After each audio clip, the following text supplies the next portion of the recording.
Yo, yo, yo, what is good, everybody? Welcome back to another episode of NBA to the Galaxy podcast presented to you by DSM Media, as well as your host, myself, Slam.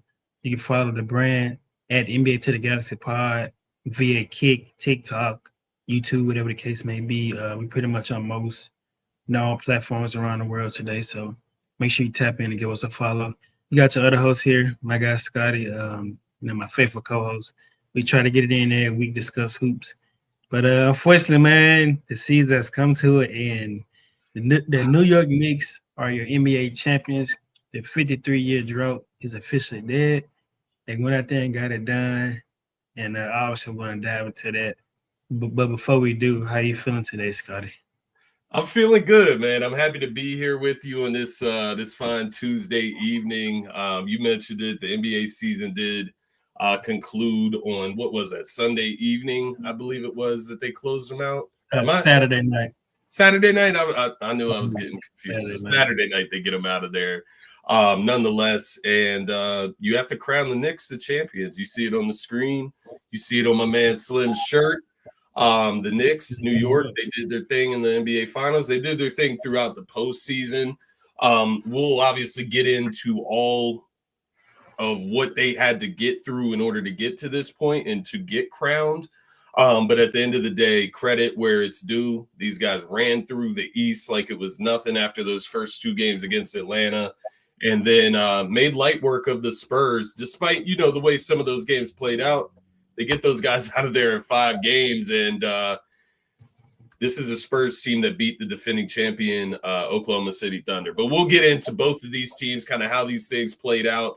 But I'm excited to be here with you, brother. I'm excited to get into this. I'm not excited to end the NBA season, but we got some fun stuff planned throughout the NBA offseason that I am excited for. All that being said, man, how you feeling today, my man? Yeah, I'm feeling good, bro. I can't complain. Getting the screen tweeted out. But yeah, man, like you said, the season has officially come to an end. It's been a long year, bro. True enough, but gotta commend the New York Knicks for going out there and getting it done in great fashion. So yeah, I'm feeling good. I like it, bro. Let me ask you one question before we dive into the actual NBA Finals. And this is a very light question, no deep answer needed, just a rating out of 1 to 10. How do you view this season, postseason, regular season, NBA Cup, NBA All-Star, everything all included on this season? Real quick, 1 out of 10, what would you rate this season? Considering everything you just listed, I'd probably say a solid 8. Solid 8 out of 10. Because we did see Bam score 83. He broke Kobe record. We seen the way the rookies was able to come in and make instant impacts for their teams. People like Cooper Flag, obviously, Dylan Harper.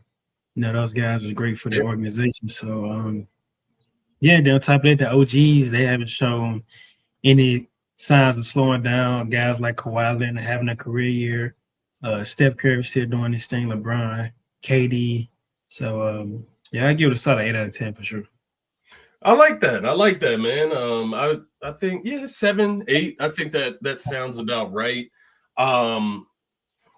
NBA Cup champions. That was the New York Knicks as well. So they kind of doubled up this season. That was interesting. Obviously, anytime you have a team break a 53-year spell, that's always going to be fun.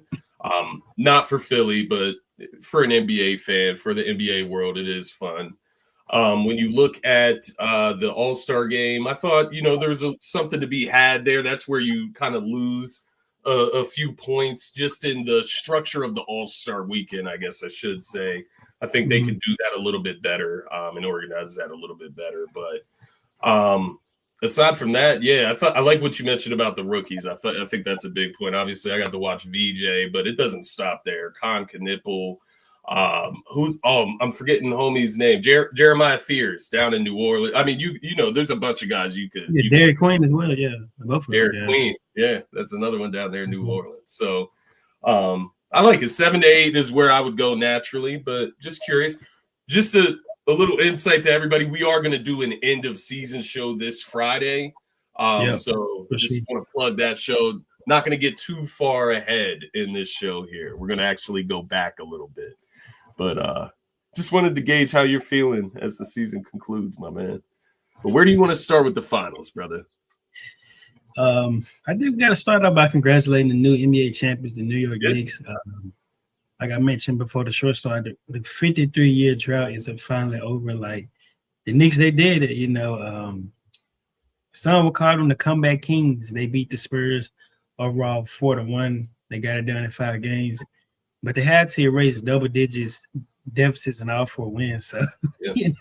In Game 4, where they pulled off the largest comeback in NBA Finals history by erasing a 29-point deficit.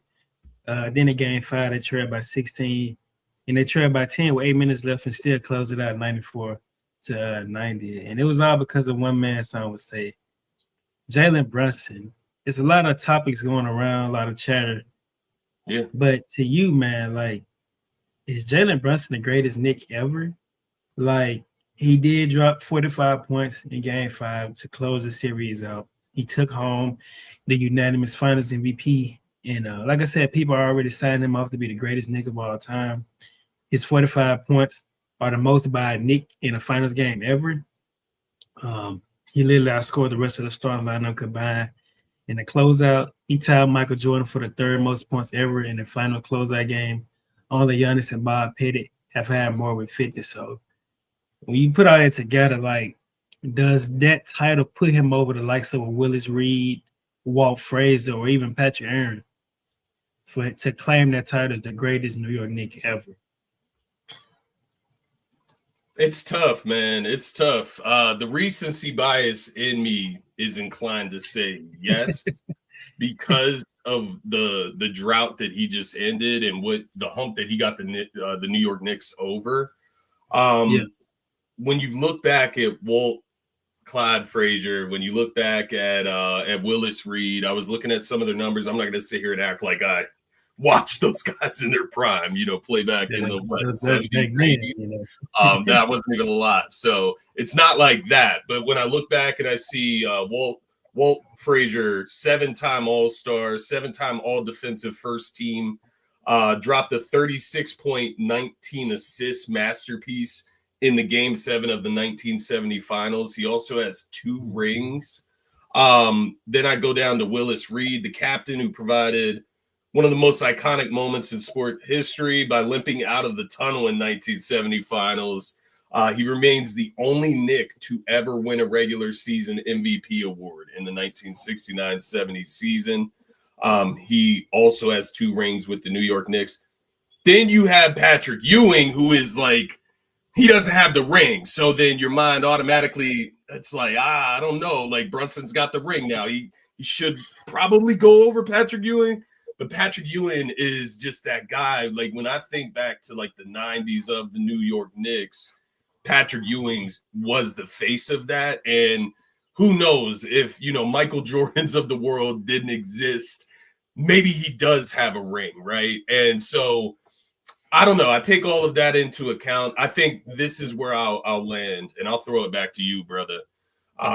He's a top 3 Knick of all time, and he's not done yet. So there's a strong chance that he can get there if he's not there yet. And that's where I would kind of land right now. I would have to agree. I think for sure he's a top 3 Knick. I'm leaning more so top 2, though. I'm not going to lie to you. Maybe the recent bias is starting to kick in, but I have to commend this guy. Like, when you think about his journey, all the way up to now, like, he really got out the mud. And he proved all the naysayers wrong. A lot of people saying you can't win with a guy like Jalen Brunson being your number 1 option, and he went out there and got it done. And so you had to commend a guy like that. Yeah, Becky Hammond, yeah. And, the path wasn't necessarily easy, I say. Like, they faced Atlanta Hawks team, wasn't necessarily trash. They faced your Sixers, who beat the Celtics. Yeah. They faced the Cavs. They not trash. And obviously they beat the San Antonio Spurs. So Jalen Brunson definitely put his name in some elite conversations for sure. Just excited to see how they're going to, respond off this, like, moving forward. Because most of those guys are locked up for the next 2 to 3 seasons. So it's interesting to see, like, how I go from here. But definitely I say Jalen Brunson is a top 3 New York Knicks of all time for sure. So Yeah. you look at a guy like Patrick Aaron, he matched up against the likes of Hakeem in the finals. David Robinson, all those guys in the finals, and they got the best of them. So Yeah. got to commend Jalen Brunson for going out there and getting it done for sure. Yeah, no, I think that's a great way to put it. Just to be clear, which you said top 2, which 2? Jalen Brunson and who? Oh man. Walt Frazier's resume, I'm not gonna lie, that's the first time I've looked at that shit. Looks crazy. Like 7, what was it? 7 He is top 75 for sure. 7-time all defensive first team. That's kind of crazy. I think I'll go with Walt and then Brunson, then Pat. Yeah. But Brunson is because Brunson not done. He's not done. Not saying he's gonna win that ring, but he's not done. Stacking his accolades. He's gonna put numbers up. Yeah. Yeah, for sure. He has a chance to get into the New York Knicks like all-time scoring ranks. I would have to look at the numbers. I'll have to take a look and fact check myself on that. But I would imagine at the clip he's scored since joining the Knicks, he's got to be getting up in those numbers. But you do have some Knicks legends there. Funny how Melo wasn't even mentioned in that convo, bro. Man, they doing Melo bad, bro. It's a lot of talks going on social media saying that his legacy has basically been erased, but I wouldn't say that. Like we all know who Melo is. He wasn't able to get it done in New York like Brunson was. So yeah, interesting. I'll never forget the 3 to the head. Yeah, exactly. Stay mellow. Yeah, but I messed with Melo back in the day. I liked it, man. For sure. I'd say this though. The only thing I can't disagree with is that there are people saying that Jalen Brunson should be on the top 75 list. I say pump your brakes on that one. I wouldn't get too ahead of myself on that one because it is some all-time greats on the top 75. Heck, it's even some people that didn't even make the list that are left off. Yeah.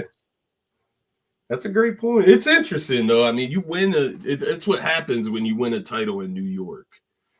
You're gonna get mentioned in those conversations because it's the biggest, one of the biggest cities in the world. And to win, it comes with a lot of pressure, and they were able to get over that hump. And just to further your point on kind of congratulating the New York Knicks, man, you take a look back at some of those moves they made over the past few years since acquiring Jalen Brunson, the likes of trading for Karl Anthony Towns, trading for OG Anunoby, trading all of those those first round picks for Mikal Bridges, right? And these guys have been, criticized to hell and back, man. They've been criticized for these moves. And like you said, Becky Hammond did label Jalen Brunson as a guy you can't win with him being your best player. You can't win at the highest level with that guy being your one. He proved that wrong. And like so many things they proved wrong, because at the end of the day, when you win a championship, it's all worth it. So that includes those 6 first-round picks they traded for Mikal.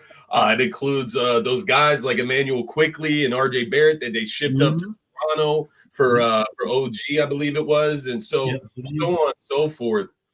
The biggest one, man, maybe I'm overstating it, and you can correct me if I'm wrong. Mike Brown over Tom Thibodeau. Is that not? Absolutely. 1,000%. I've been giving Mike Brown a lot of love the past pretty much the whole playoff run. And it's because he instilled life into his bench. He's not just necessarily overplaying his starters. You've seen the impact like Mitchell Robinson had in this run. Jose Alvarado, Jordan Clarkson, all those guys, Miles McBride, Landry Shamet. All those guys was huge over the course of this whole playoff run. So you have to give Mike Brown a ton of credit. You can't necessarily say Tom Thibodeau would have did that, but Mike Brown, he went out there and made it happen. So shout out to him. And I don't know if you listened to what he was saying, but he was like, "Who let them dogs out?" I was like, bro, he kept saying that. Yeah, I might have seen the video, but shout out to New York, man. They went out there and got it done. It's interesting, man. Like, I know you mentioned like they can keep the core together the next few years. But that's like, how good are the Knicks, I guess, is what I'm trying to ask. Like, how good is this team? Because there's accounts out there that are trolling, calling this one of the best teams of all time. When you look at the way they won the championship, what they ran through. But like, how good is this team? Can they recalibrate and still lead the pack going into next season? Or was this kind of a shot in the dark type of thing where this kind of came out of nowhere and they took advantage of this one opportunity? Like, how do you view it? Some would say that the Spurs won every game. They just couldn't close it. Some would say. Man, that's actually a great question. What I will say is this, though. You've been saying the room speculating with Giannis, Jalen Brown. I think that when we see how most teams are, reconstructed heading to next year, they can kind of give us our answer, because me and you both said all year that the Eastern Conference is going to be wide open, and we would expect a team like New York to kind of take advantage of that. Yeah. Maybe it's the same case heading to next year, or maybe we see some moves that transpire that catch us off guard. But the fact of the matter is, I think that when you look at a team like New York, they're built to win for sure. When you have a coach like Mike Brown, who has a ton of championship experience, Golden State, Cleveland, not Cleveland. Was it San Antonio, I want to say? But anyway, he has. Yeah. Anyway, he has I think it was championship experience. So I think that the way their roster is constructed, if they can bring back some of those role players off the bench, that'd be just fine, Yeah, that is a great point as well. And, I would have to take a look at guys like Mitchell Robinson. What's his contract structure like? Because there's going to be some teams out there that would like him, I would imagine, if it's possible, right? Landry Shamet was a big piece down the stretch. I think he's earned himself a decent contract this offseason as well. So it'll be interesting to see how they can kind of keep that squad together. But what I will say as well, man, you look at the core of that team, right? And you look around at some of the other cores that have won championships over the years, and why have they, disparted or disbursed into the NBA, right? Even OKC, who didn't win the championship with Harden and Kevin Durant and Russell Westbrook, right? They still dispersed into the NBA. And a lot of the time that can be ego, that can be, the wanting for more opportunity to show their talents, right? Have a team built around themselves. The thing with the Knicks, man, they don't have guys like that. Jalen Brunson is the alpha. You have Cat, who can appear as the alpha at times, but he's a guy that has been knocked down so many times in his NBA career and like kind of just thrown out in a sense when he's discussed, that I just don't even think he's going to work with that type of ego. You know what I mean? OG Anunoby does not have an ego. I don't even know if this man, this man is one of the chillest, most laid back dudes I've ever seen in my life. But Kawhi Jr. He's not going to cause issues on this roster, in my opinion, from the view of it, right? And then Mikal Bridges, and you look at Josh Hart, and these guys have been playing together since Villanova. They're not going to force their way off of the team away from one another. So it is interesting. I don't think you're going to get those mental wars that you sometimes see when guys' egos get a little bit too big. Yeah, I agree. I have to give Leon Rose a lot of credit as well. It's not easy, man, to come up with a vision, right? The year the Celtics won the chip, they looked at that team like this the recipe. They had Drew Holiday, Derek White, Brown, Tatum, Porzingis, Al Horford. And so they went out there and tried to replicate that. It's when they went out there and got Mikal Bridges. They already had Brunson, Josh Hart, and OG at that point. They went out there and got Mikal, and then before the season started, they went out there and got Cat. So it was like a resemblance of the Boston Celtics. Obviously, the first year they didn't win the chip, but they stuck with it. They saw it through. Fast forward now, they're the NBA champions, and nobody has nothing to say about that. So I got to give Leon Rose a lot of credit. Also, he did make some interesting comments saying that he told those guys no sex for 10 weeks or something like that. And if that is to be true, that's a lot of commitment. That's crazy. That's funny as shit, though. But no. After Jalen Brunson, bro, who do you give the most credit to for the Knicks? OG Anunoby. Yeah. I have to. I just wanted to hear you say it. I already knew, but yeah. Bro, that tip in game 4 was electric. Like, wow. He's a dog, man. He's a dog. I hate it. As a Sixers fan. I hate it, but yeah. He is that guy you do not want to play again. He's a gamer, man. He's a gamer for sure. In big moments. Like OG has been hitting those like timed jumpers that just demoralize you as an opponent. You be like, you think you playing good defense till this guy hits a toilet bowl 3-pointer, something off the backboard, or even the tip in to win the freaking game. It's just it demoralizes you as an opponent. So shout out to OG, man. He's definitely worth all the money he's getting paid right now. He'll guard anyone as well. He'll guard anyone. He stepped up and guarded Wemby at times. He's stepped over and guarded Fox or Harper at times. He will guard anybody. So yeah, he will. I don't know. I go back and forth, man, and I don't want it to seem like it's disrespectful to Brunson because I think Brunson he's proven he's an elite player and he is the one on this team. Don't get me twisted, but I go back and forth like OG, what he's able to do on both ends of the court. It just makes for an interesting conversation or debate in my head of who truly is the best basketball player. But it's hard to argue with 45 points at close out. Yeah, I was gonna say I ain't gonna lie. OG was my finals MVP initially, but what I seen what Brunson did in game 5, he carried those guys, bro. You can't even get mad at that, bro. He's a finals MVP, so he carried those guys in that game. That's facts, though. That's facts. When they needed him most, even in that comeback, that huge comeback win in game 4, who's the guy that was just knocking everything down once they were down 20 plus points in that game? Jalen Brunson was knocking stuff down. Obviously, you come back from 29-point deficit. It's going to take a bunch of guys coming together to make some plays, but Jalen Brunson led the way there. He led the way down the stretch in game 5, and he did put up numbers in those first 3 games as well. It's just the shooting that was a little bit down. But once again, last 2 games of the series, he was able to get that going and ultimately close out the Spurs. But you got anything else on the Knicks? I know we'll touch on them again at some point throughout this show before we end it, but anything else before we move on to the Spurs, my man? Nah, that's pretty much it on the New York Knicks side of things. So, speaking of the San Antonio Spurs, man, we got to talk about De'Aaron Fox because he picked the absolute worst time to have the worst series of his career. My man did not rise to the occasion. In the regular season, he was relatively solid. He averaged around 19 points per game. Yeah, it was pretty efficient, I'd say. In the finals, though, my man crashed.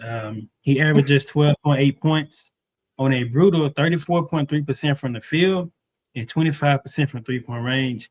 He had 7 points in game 1 and finished the series with another 7-point stinker in game 5, shooting 3 of 15 from the field. But the moment that was trending over the course of this whole series, though, bro, was in game 4 when the Spurs was 0-1, right? And Fox got to lose the ball.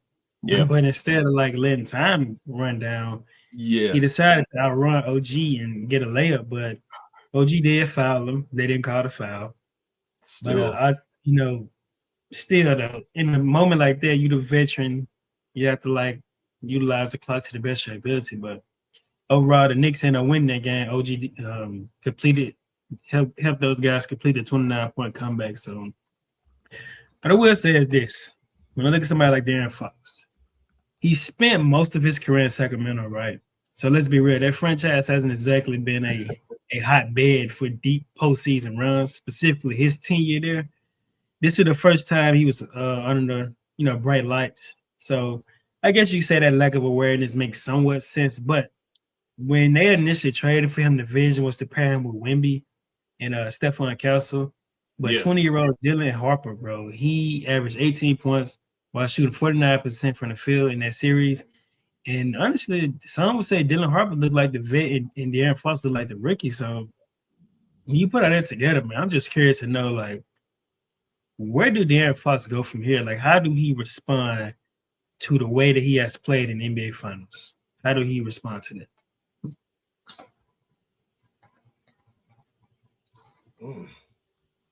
I don't know if it's how he responds. He's obviously got to respond strong, right? But I think it's more about how the Spurs respond to that performance and what they plan to do with it.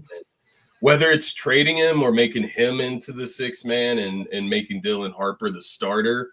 Dylan Harper needs to be in the starting lineup at the end of the day. What he does, it's just going to balance out the floor a lot more for Wemby. It's going to balance it out for Stephon Castle.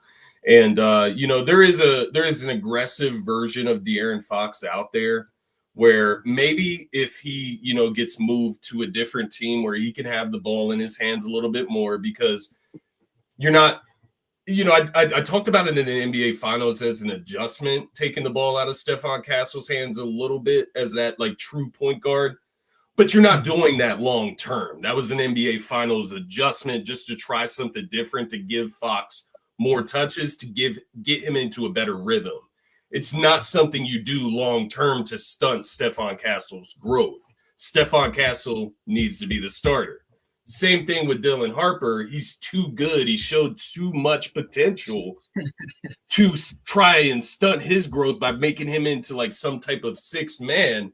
We've seen this play out before with James Harden. We saw it play out in OKC with James Harden. He leaves OKC because whatever, right? He wanted more opportunity. He wanted more control. He wanted things to be more about him. He goes to Houston, becomes an elite superstar, one of the best guards in NBA history. And that is the type of talent that Dylan Harper is working with here, to your point.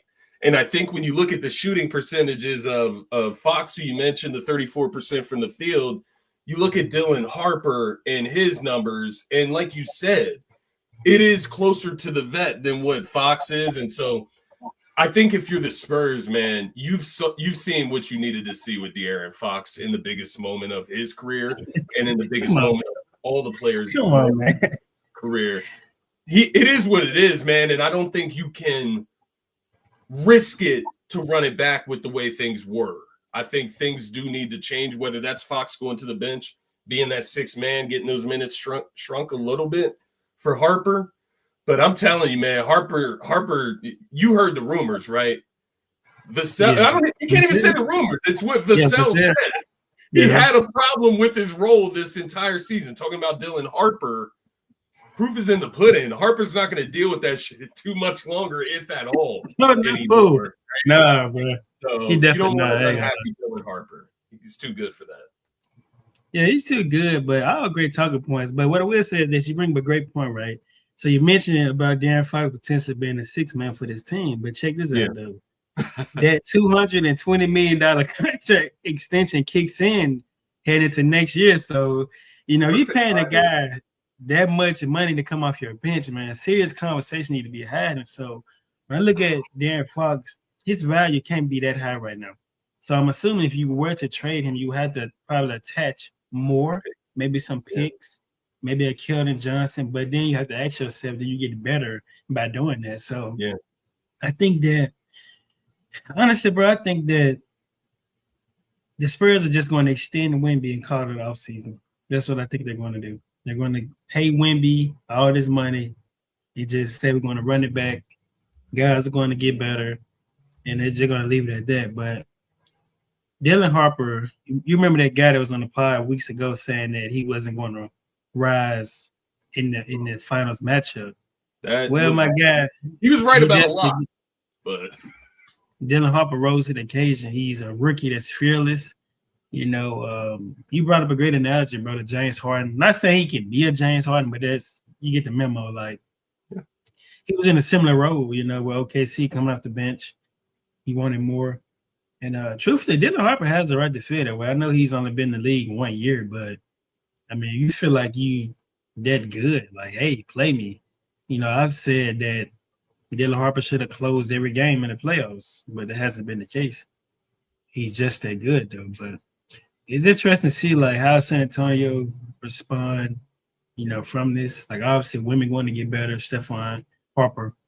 You just got to figure out the Fox situation and just go from there. So, it'll be interesting.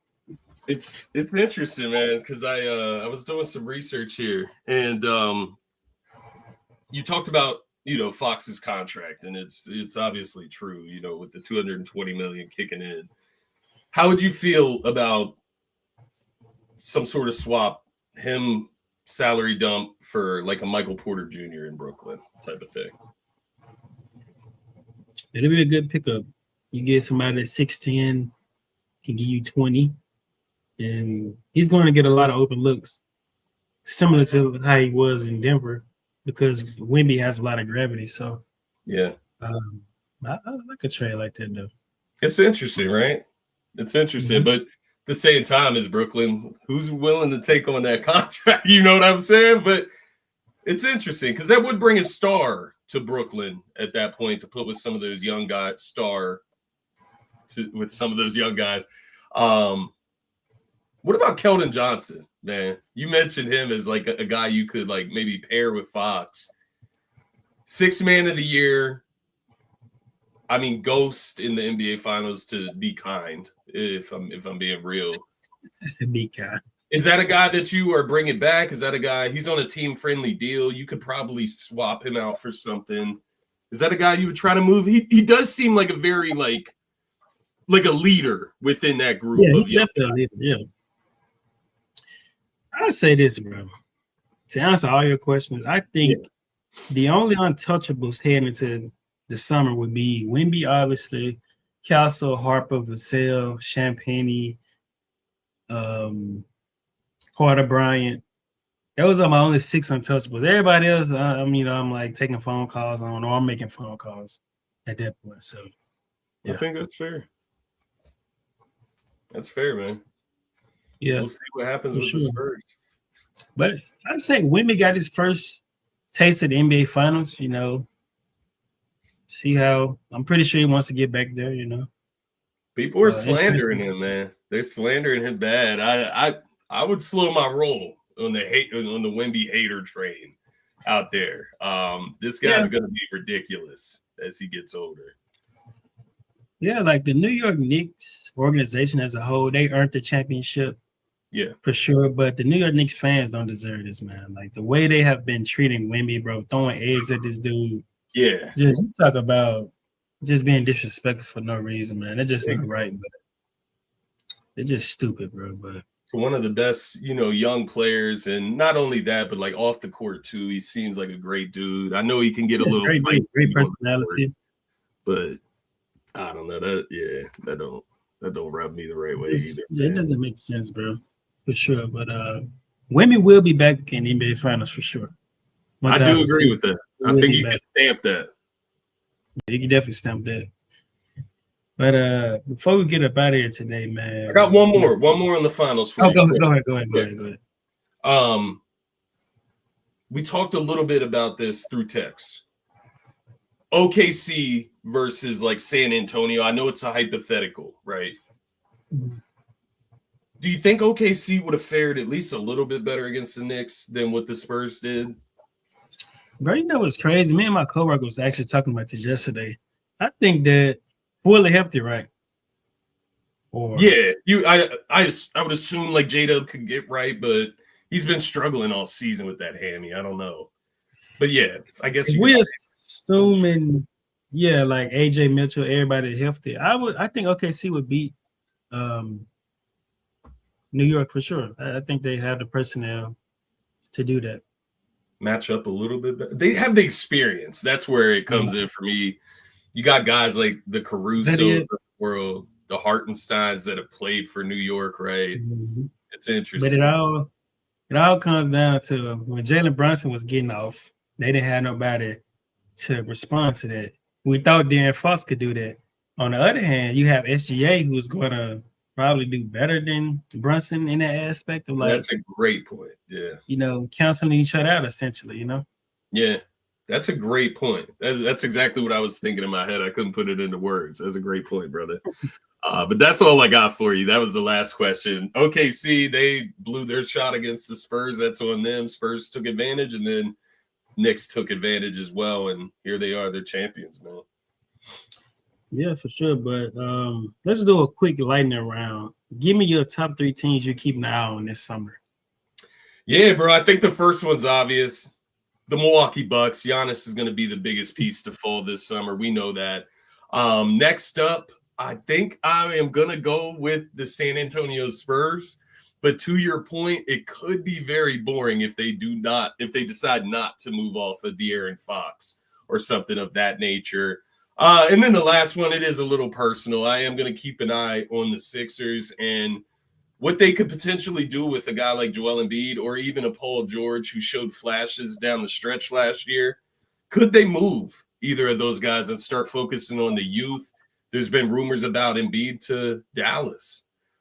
So something we'll talk about as the offseason goes, but those are my three teams, my man. For sure, man. For me, number one, I'm going to go with the Golden State Warriors. Obviously, Jimmy, he's going to be out for majority of the year, so I'm interested to see who's going to move his contract. What we're going to do. We have the 11 pick, so just want to see which direction we're going to head in. Then number two, I'm going to go with the Los Angeles Clippers. They have the 5th overall pick, but I'm curious to know, like, which direction they pivoted into, like rebuild. You still want to compete. A lot of people going to want Kawhi Leonard on their team, so watch out for the Clippers. And then last, I'm going to go with the Boston Celtics. I think that it's a lot of, like, chit-chatter around Jalen Brown being moved potentially. So, yeah. Oh, my bad, bro. I'm breaking the rules. I got to throw a fourth team in there, the Cleveland Cavaliers. We have to, the way they just went out this year, got swept in the conference finals. Interesting to see, like, which direction they go in. James Harden has a player option. He's been arrested as well, right? Yeah, he got arrested, yeah. His mugshot got released yesterday. Man, James That's embarrassing, man. You can't be doing that at that age, brother. But no, those are good plugs at the end. Cleveland, Boston. Boston is one I forgot about. Jalen Brown, that stuff is heating up, and apparently he has preferences. What was it, Atlanta or what was the other? Atlanta. You said Portland? Yeah, Portland and Atlanta was all I seen. I could be wrong. Atlanta. I did see Atlanta. I couldn't remember what the other one, but Portland would make sense. He's from Atlanta anyway, so. Yeah, that makes the most sense. But what do you have to give up to get Jalen Brown? That's a convo for another day, but something to think on, right? We've thought about Giannis. What do you have to give up to get a guy like Giannis? What's Jalen Brown's cost? He's a little bit younger than Giannis, right? Giannis is in the 30s. Jalen Brown, former Finals MVP, had an arguably MVP level performance last season for Boston before Tatum came back. I think a lot of people sleep on Jalen Brown. I ain't gonna lie. I do too. I think they do, bro. A lot of overreaction with that playoff series against the Sixers, where people just have to understand, like, the Sixers, they blew all their energy in that series. Like, that was like their finals to them when you look back on it. And B going out there with one leg, that was like his finals. Like Maxey out there with an injured hand. Like, that was them exhausting everything to beat the Boston Celtics. With the Jason Tatum that's still coming back from injury, so on and so forth. He misses that closeout game. So, yeah, I feel you. I feel like there's a lot of overreaction going on with Jalen Brown, man. For sure. He's definitely one of those ones, The Celtics coach did win Coach of the Year, so that says a lot right there. So, Joe Mazzulla. So, what I will say is, man, we will be here again at the end of the week. Yes, sir. We'll do something like top 5 surprise of the season, things like that. But make sure you guys subscribe to the pod, to the Galaxy Pod on Kick, Twitch, TikTok, YouTube, X, whatever the case may be, Instagram. We're on all platforms, basically. So just tap in with us. And the NBA season is officially over, man. We're gearing up for the offseason. The NBA draft will come out next Tuesday. So make sure you guys tap into that. And then from there, the offseason and then summer league. And then, it goes on and on. So appreciate everybody that tapped in and greatly appreciate it. See you guys later in the week. Peace. Well said, my man Slim. Peace, everybody, and cheers to the end of the season. We'll see you Friday.